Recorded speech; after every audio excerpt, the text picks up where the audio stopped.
আমি জানতাম সুমিতা তুমি পারবে না। তুমি ভীতু, তাই আত্মহত্যা করে পালাতে চাইছিলে। আমি এও জানি সুমিতা যে তুমি খুব ভালো মেয়ে।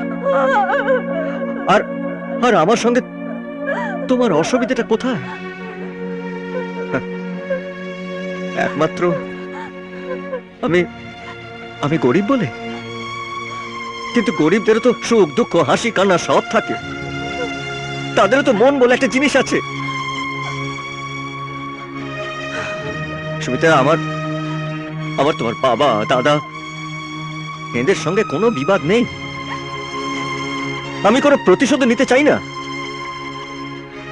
সুমিতা, আমি তোমাকে কথা দিচ্ছি যে আমি আমার নিজের হাতে তোমার এই স্মৃতি সিঁদুর মুছে দিতে পারবো না, তবে তোমাকে সসম্মানে আমি তোমার বাপের বাড়ি পৌঁছে দেব।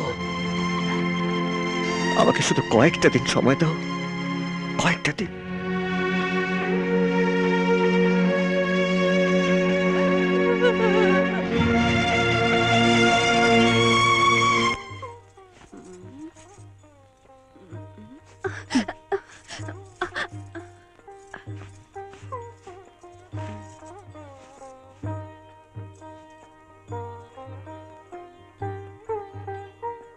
বাহ, শাড়ি পরে কি সুন্দর মিষ্টি দেখাচ্ছে তোমায়।